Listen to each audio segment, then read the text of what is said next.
Hello and welcome to the Be Formless Flow Driven CEO podcast, where we are reshaping life, leadership and business from the inside out. And today I'm welcoming to the show from Sydney, another fellow Aussie, Ali Hallak. Welcome to the show, Ali. Thank you, V. I appreciate it. Thanks for having me. Thank you. Did I get your surname right? Yeah, you got it right. Perfect pronunciation as well. I'm very conscious of ensuring that I get people's names right. There's nothing worse, right? Like that when someone introduces you and it's like, no, it's not my name, actually. Yeah. I've had some tough last names before, so I know what you're feeling. Yeah. How's your week going? Start of the week? Yeah, week's been really busy, actually. I actually tell people that it's probably been the busiest period of time right now with mainly the SMSF stuff that we're doing. It's been insane. Yeah. Yeah. Okay. Well, also I should say a big shout out to all the listeners as well. This is going to be an action-packed conversation. I feel like every conversation we're having on the pod at the moment is really insightful. And I think there's a lot of takeaways that we can be taking in terms of life, leadership and business. They're all culminating together. And Ali and I are going to have a fascinating conversation around the state of play in business, the economy, and all things that are happening in the world right now. And I know, Ali, you've got quite a story with regards to how you became the CEO and co-founder of Buyers Club. So you've had the business for 8 years now. So huge kudos to you. That's no small feat. And it's a property investment advisory helping Australians build long-term wealth through strategic property acquisition and portfolio growth. And there was an important inflection point or a shift in your approach, Ali, from what I understand, through recognizing that sustainable wealth isn't built by chasing short-term gains. Instead, it's by laying foundations that can support long-term growth. And that perspective continues to shape the way you approach investing, business and leadership. And it's really interesting, isn't it? Because at the moment, with the way that everything is, there is this quick short-term grab, if you like, when actually we do need to stay the course, because otherwise, if we go short term, it could end up long term a disaster. So I'm keen to get your perspective on that shortly.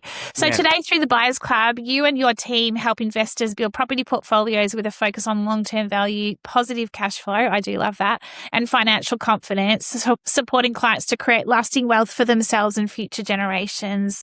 And at the heart and soul of your work is a belief that the strongest businesses, teams and investment portfolios are built on solid foundations and, drumroll, a long-term mindset. I think that's the other part of it, isn't it? Like our mindsets can quickly trick us into going, oh my God. It shifts, especially right now with everything. Yeah, it's like so easy people stay the course when things are great. And then as soon as things aren't amazing, they want to switch the whole strategy that they were like fully committed to. And it's like, that's where people in experience sometimes comes in. But it's a human nature to avoid things that, to protect yourself. Like anything you do, you want to protect yourself. But so many people don't understand that it is a longer term plan. Like you have to understand that things aren't always perfect, and it's the longer term vision, and what you are doing is the right move. So continuing to stay on course is one of the hardest things as an investor, business owner, and even anything you want to achieve in life. It's one of the hardest things to do. It's consistency that is the biggest challenge. Yeah, consistently showing up, even on the days where you're just like, fuck that, excuse my language, but some days you have those moments where you do, right? You're just like, enough, I give up. Tell us about your journey, because when I met you quite a few weeks ago, you had quite the story in terms of how you came to co-founding the Buyers Club. So I'd love you to share a little bit about that story, because it's really interesting. Yeah, absolutely. So I guess it all started, growing up. I grew up in housing commission. So my mum actually raised us. It was like 5 of us in a 2.5 bedroom flat in southwest Sydney. When she raised us, my dad had left quite early on, moved back to overseas. My mum and my dad didn't really get along. So, my mum, did raise us on her own, but she did an amazing job. And, we were rich in love, definitely, but not rich in other things. So what she did was, I will keep full credit to her. I try my best not to get emotional, but she's a migrant. So she didn't really speak really good English. She had a disability that she had carried from when she was a child with her leg, and it caused her to unfortunately be overweight because she couldn't exercise, and she really did struggle. Now we grew up in a community, or housing community, There were probably families like us. There was like hundreds of families like us. Yeah. Actually, the suburb that I grew up in has 100% social housing. It's actually got the highest social housing in all of Sydney. Yeah, because they built all the social housing really very close together. But it started off there, and my idea was always about like getting my mum out of housing commission. Obviously, as a teen, I went through a lot of different phases of my life. It ended up getting towards that, as you probably do, getting misguided, getting to myself in a little bit of trouble, very early, in my very early teens, and it started off. The idea was always about, okay, well, I want to move my mum out of housing commission. I want a better life. And there is only really one way to have a better and sustainable life, which is through hard work, right? There's always a lot of other easier ways to have a better financial life. But I always realized that, part of my journey was not just to create wealth for myself or to be rich, but it was also, for me, it was also about, creating, pride and making my mother proud. So I I really knuckled down. I remember in year 11, I remember just before the HSC started, I was on the verge of getting expelled. Got to a point where I was one of the top students Well in done. school at the HSC. Yeah, thank you. And it really wasn't, I'm not smart by any means. I'm not overly talented or gifted. I believed in hard work, and Applied yourself. yeah, and I was able to use that. So going from there, got into university, started a Bachelor of Property Economics. I worked in real estate. So I worked for a buyer's agent, but I guess we've all worked for somebody like this. The buyer's agent I worked for wasn't the greatest a leader. And what I realized about that, it taught me a lot of things there, because there were times where we wouldn't get paid. Clients were very unhappy. And I just thought, like, he's teaching me so much about how not to run a business. Yeah. So it's like you always learn something, but sometimes it's learning about what not to do. So I worked there, and I was, again, not talented by any means, but put in a lot of hard work. I remember the first 6 months of the business, I thought about, like, literally, I am horrible at this. I thought about quitting and giving up. But then I just realized, like, everything's going to be hard for me. But I was surrounded by amazing people. I got introduced to the whole world of personal development. Like, I had no idea who Jim Rohn was, or Earl Nightingale, or, Russell H. Conwell. Like, even talking about, the idea of long-term and commitment is, it reminds me of Acres of Diamond. That book changed so much of my life, and I stuck through it. By the age of 21, I worked my way up into the business, and same time, this business wasn't being run correctly, but we had a really good team. And my business partner, who was kind of my mentor at the time, had an opportunity to go out on her own and start a business. And we had this idea of, like, we could do this business, right? And this is what I always say to a lot of people. If you're willing to work hard, back yourself to start a business. Yeah. Like, if you're willing to really work hard and give your service and give everything to a client, like, I believe that you can do so much more than a business that is focusing on profits, because you can actually trade your own energy for as, like, additional service. If I was working in my old business, it would be like, you only have X amount of hours with this person, and otherwise they need to find a property. Whereas if they're my client, I could spend 2 weeks with them. I could take those, 100 of phone calls or the late phone calls at night, because it's my business and I could give that care to them. So I realized, like, if you're willing to do that, you should back yourself to start a business. So the idea was always, like, help the little guy. It was really about helping the little guy, like helping the person that maybe didn't have enough to invest, and finding ways to support them. And, a lot of buyers agents at the time were working on, like, a fee model. So, like, a percentage base. Commission type. Yeah, Yeah. correct. So it's like, if you bought a property for 400,000, they'd only charge 2%. So they only make $8,000. So they didn't really want to deal with those types of clients. And we thought, you know what, like, we'll take them on. Like, these people need assistance. And we started that business. 2021, 2018 we started. I was still 21 at the time. My business partner was only 24. So we were relatively young. We grew and scaled that business in the first probably 2 years to around 100 clients. Yeah, thank you. And which was amazing. We got and then COVID hit. COVID was scary. I remember being in the backyard. Mind you, at the time, I've already started building my property portfolio. I had to think of maybe like 6 or 7 properties at the time. I was still living, because I come from a Lebanese background. So Lebanese background is, you do not leave the house until you're married. So, and my mum, God bless her soul, she is a very conservative, very humble person. My mum would not let me move out of our housing commission flat unless she had a home. I said, Mum, let's go rent a home. I'll rent you the nicest home. She goes, no, Ali, no.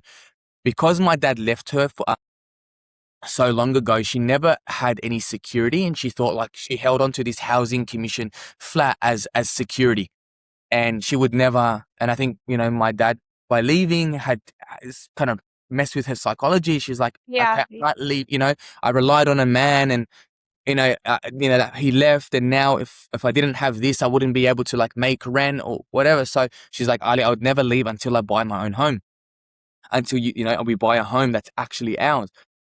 So I still remember when I had the conversation about COVID, I was in the backyard of this housing commission flat, and I was like to my business partner, I'm like, what are we going to do?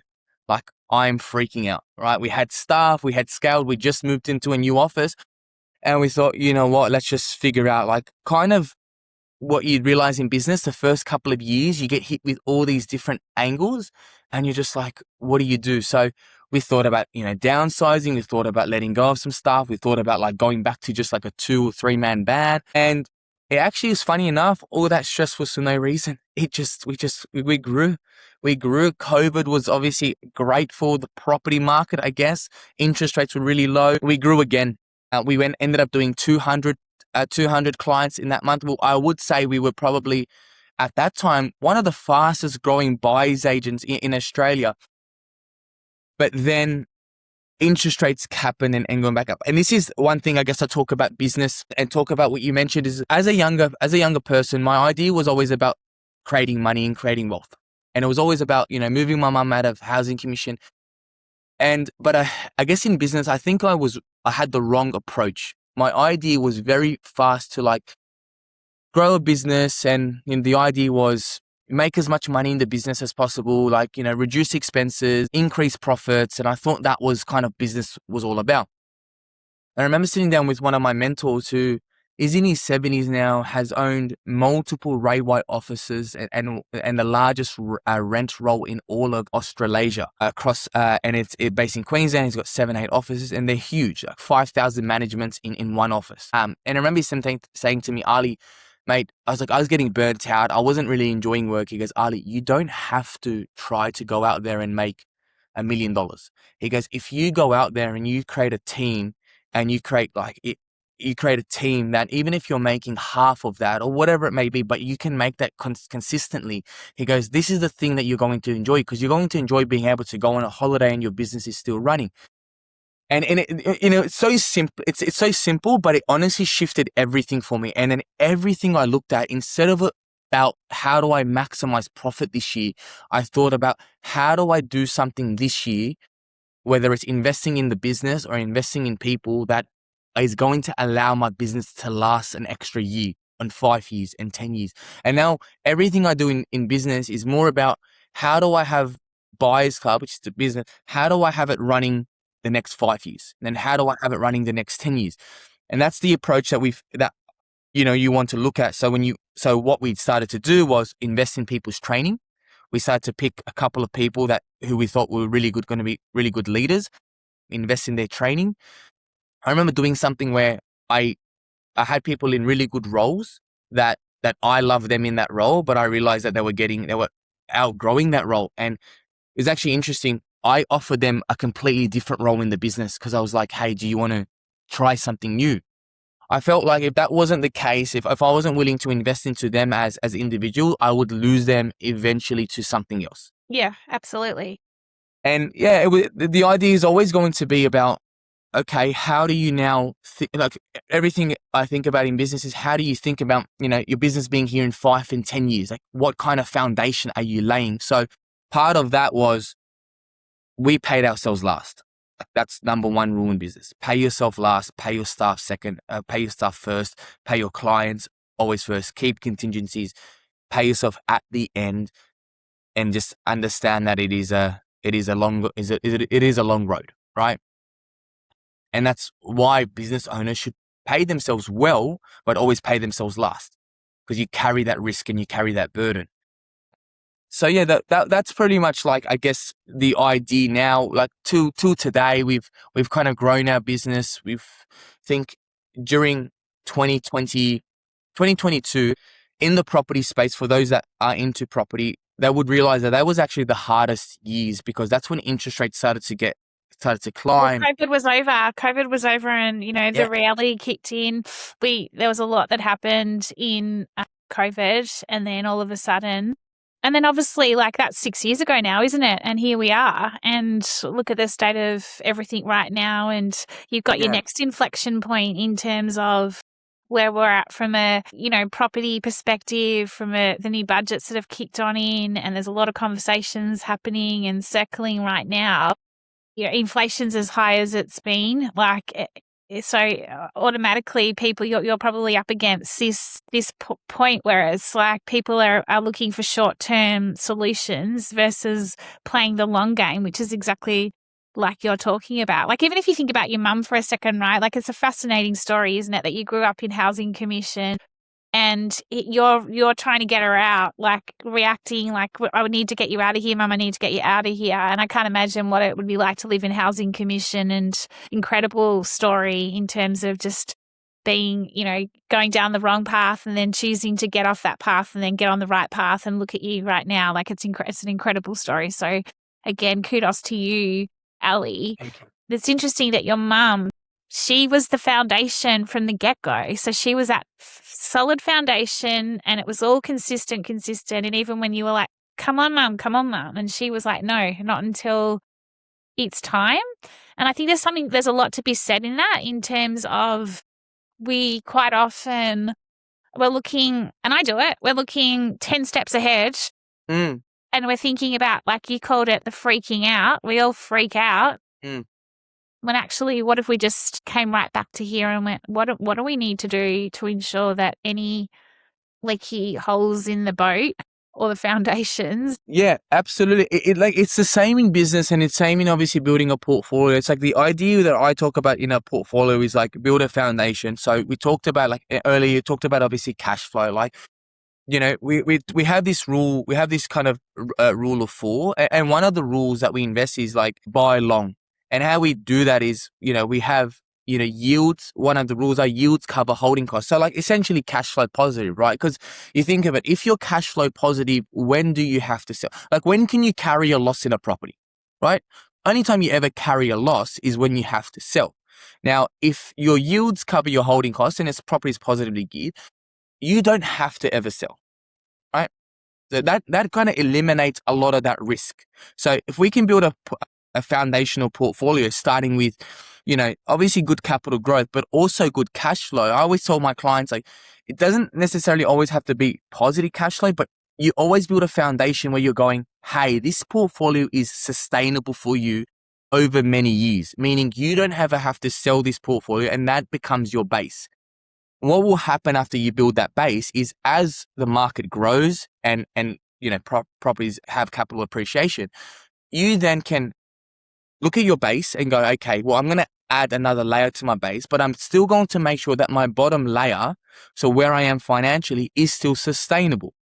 And once you, like, the idea of that's the longer term vision of building a solid base, whether it's in business. Like for us, it was always paying ourselves last. It was always about like making sure that we had really little to no debts and making sure that we had our own personal cash reserves. And it was like, okay, we have this strong foundation that if anything was to happen, we're okay. But because we have this foundation, it also gives you confidence to then go, I'm going to spend a little bit more in marketing. I'm going to invest into this really good person. I'm going to get a recruiter, and you can start to layer it.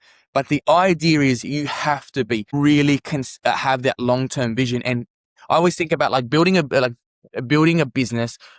Like everyone's probably heard of a business recently, which was one of the fastest growing buyers advocacies in Australia, started in 2000. They just unfortunately went into liquidation, owing clients and creditors $16.5 million. A lot of Now, money. it's a lot of money. And in the buyer's agency space, the buyer's agency space, I'll tell you now that to do $16.5 million and owe that to creditors, that's a very big amount because it's a service-based business. And I always talk about whenever I built this business, we kind of grew. But I always feel like, as you had this analogy, it's like you're almost on a road trip. Like you've probably ever driven to Sydney, or because you're from Melbourne, you've driven to Sydney if you've ever done that. I remember driving to Queensland, and I don't like driving long distances. So I always think of it as an analogy. It's like you grow a business, you can go 6-12 months where you're just absolutely flying. But I always feel like my advice is, and I'm conservative, right? Coming from my mum who's instilled that like security and and as a business, I'm a leader and I take a lot of responsibility the same way my mum had faith in me and my family had faith in me to like kind of take responsibility for the family because my dad went away. I take that responsibility as a business owner. I feel like I've got 40 mouths to feed, 40 families to feed. Sometimes I take too much pressure that I probably shouldn't as just a business owner. Yeah, you care too much. Yeah, and I guess it's part of what you need to do as a business owner. And I think good business owners care a lot. Bad business owners care a lot about their staff and about like honestly their team. And I think bad business owners only care about themselves. But topic for another Yeah, themselves are conversation. the profit. Ellie, tell us a little bit about the current challenges you're facing from just like you're talking about portfolios here, and you know there's a lot of people are selling up. Like from a personal perspective, a lot of people are, you know, looking at their portfolios, looking at their wealth strategies, etc. How much is that causing a bit of chaos in your industry in terms of some of the new stipulations that have come into play? Like, is that something that you ever imagined would happen? And how is that? And how do you stay the course, if you like, from when you're talking about, you know, consistency and everything that we've just been talking about? Like, what's that? How has that added another layer to what you're talking about here? Yeah, well, so right now you're starting to see a lot of people like the government's only making it harder and harder for people to actually kind of continue to build their portfolio, right? And how people are now a lot of people are looking at either selling because of the new capital gains laws, but what you're finding is that the sentiment is really low, but it's getting more and more expensive for people to, I guess, buy properties that they could essentially get tax back or negative gearing benefits. How that's affected people is it's the ability for people to, in my opinion, actually build build a portfolio, but really it's causing people to now have to second guess. It's causing some of people to have to get out of the market. But I also believe that there's still so many opportunities right now where people are still getting into the market and making money. It's just the idea of people now have to, unfortunately, not be able, like, back in COVID, you could have closed your eyes and thrown a dart on an Australian map and almost made money doing it. Nowadays, it has shifted completely. But it goes back to show as well, like when people weren't making money in Sydney and Melbourne in say the early 2021, there was money being made in Perth and South Australia and Queensland. Same sort of situation. You can still make money in real estate today, but it is getting harder because it is getting people, there are less incentives to own property. And given, like you mentioned, inflation, interest rates, all of these things just impact cash flow a little bit more. And the idea, I cannot say that it wasn't easier back then, but I do believe it's definitely still possible back then. Like the governments, you talk about the government's rules, right? I've never seen, and this might offend some people, but I've never seen a stupider government, in my opinion. And the reason for it is very simple. You cannot continue to allow people to come into this country without supplying them enough homes. And what I completely get very frustrated about is that you cannot have people invest in and backed by a government grant like a 5% deposit scheme. And the solution to property prices is not the solution to bring down property prices is not to have somebody lose the value of their asset or decrease the value of the asset. That isn't a strategy, because people actually buy and fuel the economy based on confidence. If you have a lot of equity in your property, you actually feel wealthier, and on paper you are, and you spend more money, you invest in more money, you take a holiday, right? You continue to reinvest. Because they've stopped doing that. So where it's a big struggle right now is that the government has changed all these laws. They're bringing down property prices almost like artificially. Sentiment is very low, and they're stopping people from being able to use, I guess, property as an investment vehicle. But you can still build a really good portfolio. It's just a matter of like looking outside of, I guess, some of the major capital cities, and times and properties will shift. I'm a big believer right now that townhouses and units can still yield really, really well. But I have seen a massive shift in the market, but I've seen a big wealth transfer. So a lot of the older investors have had properties for a very long time and now starting to sell off because they're getting closer towards retirement. Also, new changes as a business.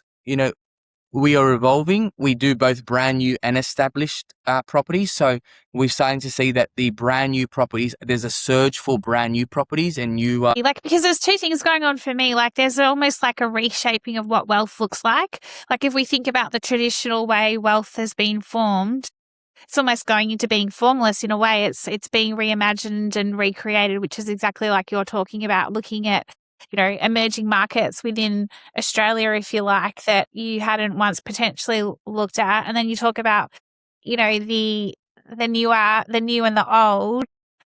Do you think it is being reshaped as we speak? And yeah. I think I'll explain to you that the way that the market is shifting is going to be towards right now a massive yield focus. So the reason why there's a big shift in brand new is because you can still claim negative gearing, depreciation, and all the capital gains discounts. So from a cash flow point of view, brand new is very advantageous. Like people are going towards that because they want to invest in something. Because you got to remember, capital gains hasn't just shifted for property, right? It's shifted for everything, which is insane. Like it's crazy. And I always say to people, if you wanted to bring down property prices, you offer zero capital gains. Because I tell you right now, if there was zero capital gains, people would sell their properties for a lot less, right? I'd sell a lot of my properties for a lot less, right? And if I was zero capital gains to a first home buyer, that's when you would have been raw property prices. But the idea isn't to bring property prices down, it's to collect more money, right? And that's what the government hides behind, helping the first home buyer, but they're not helping the first home buyer. In terms of what I see the market shifting is that the market is shifting into an affordability perspective. We are getting to a position that I believe that the wealth gap in Australia will start to diminish. That the middle class will diminish, and you have a market of haves and have-nots, and that is being driven by affordability. Because what is happening now is that you've got these obviously expensive markets, and just a quick recap is Australian property market is worth 10.5 trillion. The debt on that 10.5 trillion is only 2.5 trillion. Because we know a lot of people that have owned properties for 10, 15, 20 years that are now don't have much debt. So what is happening is the affordable market is now being driven by, there's a lot more investors into affordable markets because of these negative gearing changes. And what I believe will happen is that affordability will start, it's the bottom market that will rise, and that affordability sector will continue to increase until it caps out a lot of the, I guess, the average Australia. So just on that, is that a good thing or is that a bad thing, do you think? No, it's a bad thing because you're driving people to only buy. You're taking away negative gearing. So now people don't want to buy $1 million property or $1.2 million because they're moving it. So what they're doing is they still need to invest because they want to create wealth. The Australian tax system is horrible. You're taxed at 47%. No more trust distributions. Company tax is 30%, right? Give or take. And okay, so some people still want to invest their money. They have to leverage their money. Otherwise, they're going to lose it. That's the problem with the Australian government. It's like you want us to not do anything with our money and then be happy. So these investors that have the ability, they're going to now focus on the more affordable properties, right? Because they yield a little bit better. They cost them less to hold. And because that affordable market is now going to have more demand, it's going to increase. Increase, exactly. And so it's going to make it less possible for the middle to be able to afford it. And it's for me, the way I think about it also is I worry for the younger generations, right? Like in terms of my nieces, my nephew. You know, it's in 10 years' time, it's in 5 years' time. And for me, it's like, how do we solve this? Like, it's a really interesting time, full stop. And I think this comes right back to reactivity or short term versus long term. Yeah. Yeah. It is that. It's exactly. So like long term, how do you fix it is, I would just say very simply, remove the red tape from development, invest into infrastructure and actually long-term projects like water services, like South Australia, for example, water network not many people know this, but they have released an article and they released a statement that they are 3 years behind their commitments, 3 years behind developing for new estates. So imagine the government body saying we cannot deliver the water and town sewage to these developments, meaning these developers who have owned these lands, who've subdivided, everything is ready, who could cause right now, could actually help the housing crisis.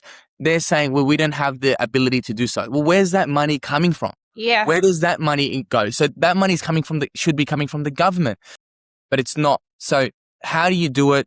In my opinion, is invest into long-term infrastructure, bring in the right people with the right trades. Like, I'm a big believer in migration does support the economy, and we need migration for a longer term view of Australia. But if you're not bringing in the right migrants with the right skills that Australia needs, like Australia should be run as a business with a long term view. We need to build a foundation. How do we do that? Okay, well, it starts off with creating more homes. How do we create more homes? Well, we need people to create more homes. Like, who are the type of people that we bring into the country, right? Australians can't just give birth tomorrow to 1 million carpenters. We got to bring them in.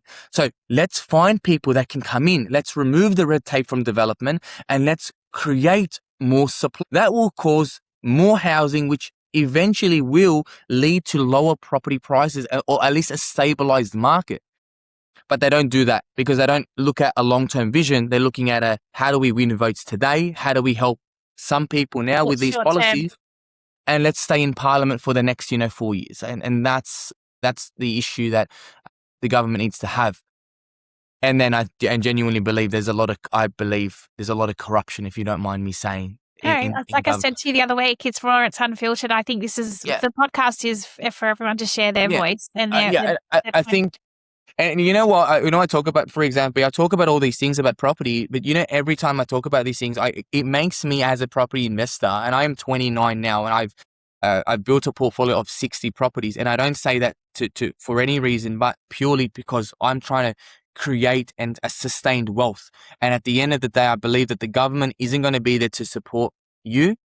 They're doing a really poor job at it, so you have to do it yourself. And I have, I believe in long-term ability, that I want to have a bit of a greater cause. I want to, one day be able to provide, really affordable rentals for people in the future.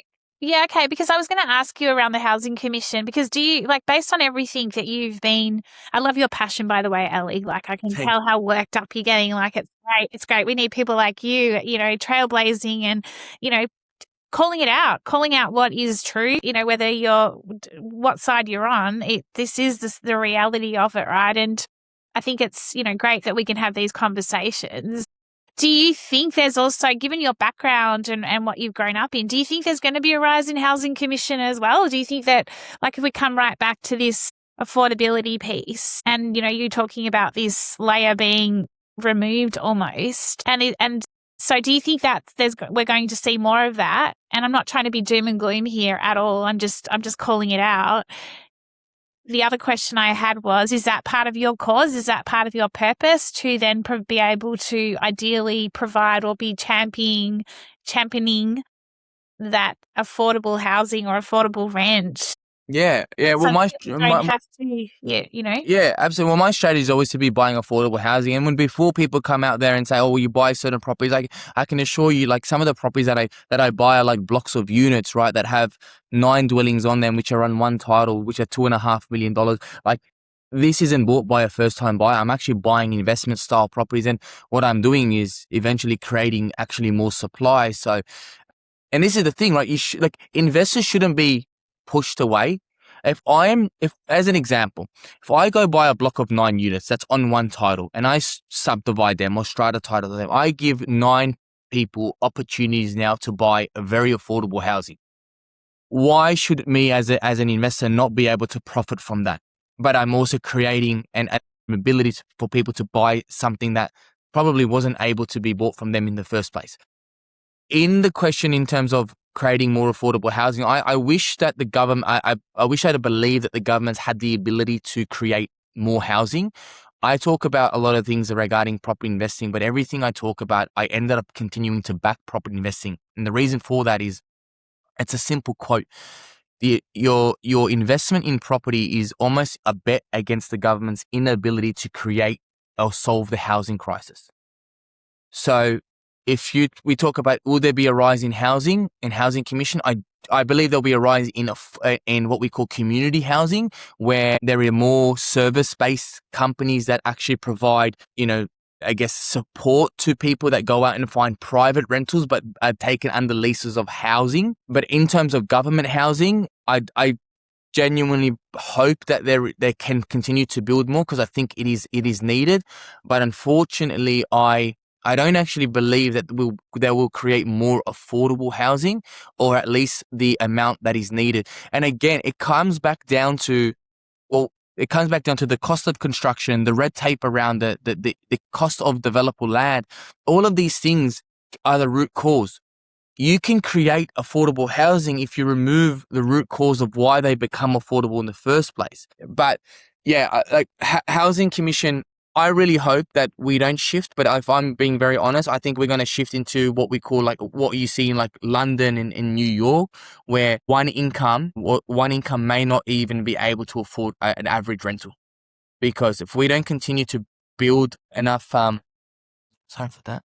Right, it was my phone that I did. I thought I had it on silent earlier, and I heard this message beep, and then yours it's good. But yeah, so yeah, government housing is definitely going to be an outlook. My advice is, in my opinion, I think that property is, unfortunately, it is going to be becoming, the wealth gap is going to keep stretching in Australia, and you are going to have the haves and the have-nots, because the way that it's leading is that eventually, if people do not sell their property, or they're not incentivized to sell, they will hold on to their properties. If people do not create more property, then there are actually going to be lesser rental properties available. And if rents increase by $100 or $200 a week, the first home buyer who's using rental as a form of saving their deposit will be behind. And I believe that in the future, we will see probably more people lead towards shared housing.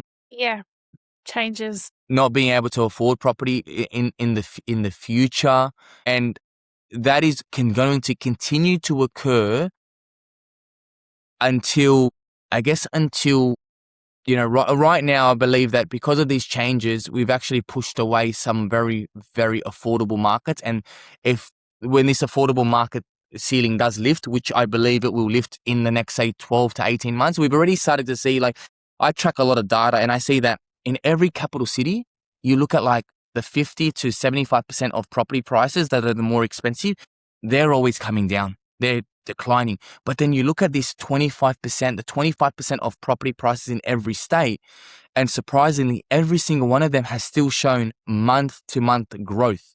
Yeah. And it's like, is it a coincidence? And it's like, it's not. It's Australia's been pushed into affordability. It's like almost get what you can get your hands on. Yeah, 100%. It's up for grabs, right? I've got 2 final questions for you, Ali. Yeah. We've talked a lot about, all the problems, and also like short-term versus long-term. And if I was like, as listeners right now, you could take away from this conversation, oh my goodness, it's doom and gloom, on certain levels from affordability perspective. What's your bit of hope though? I always think that nothing's impossible, everything's possible, right? I love a good quote, and Audrey Hepburn calls that out. What is possible for all the listeners out there? What are you seeing as like a little green shoot, or the possibilities? Well, we're up against it with everything we've got no control over. Yeah.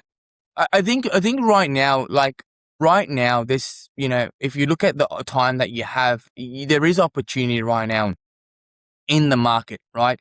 And there are so many different states that you can buy properties in. And, if you were an investor, you probably have, or you were a first time buyer, you probably have this, opportunity where the market is now might have come down a little bit. So you have the opportunity to get yourself into the market.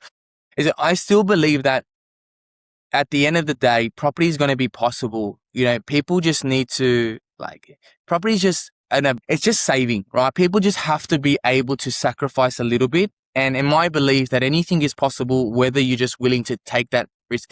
There's too many people talking about what it was like back in our parents' days. And it's like, it doesn't matter anymore. Whether it took them 2 years to buy. I love this video where someone talks about it's not harder. It wasn't easier for us back then. It's just today we didn't go out and buy a $5 cup of coffee every single time we went out. It's a We good didn't wear call. designer. We didn't do it. We did, so is it really harder, or has our living standards just increased? Expectation over reality. I think that's the other part for me. It's like getting back to what you actually need. And I think it comes from right back in here.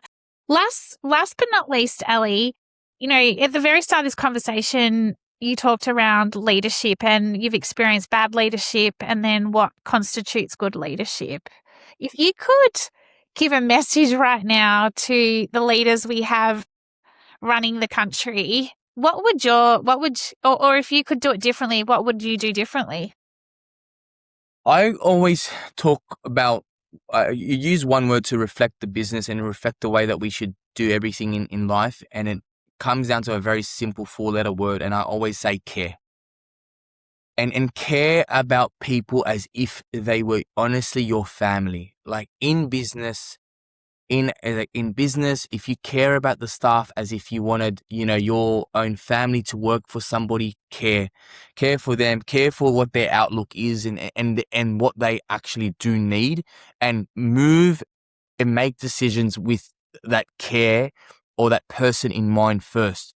Not the idea of winning votes, not the idea of making yourself look good, not the idea of even being popular. Like our parents weren't always our most popular people to us, right? But they did things because they cared. Yeah. And they did things that they believed were right. And the people that are running this country should be very educated, meaning they should have, if they're not, then they should have access to people that are.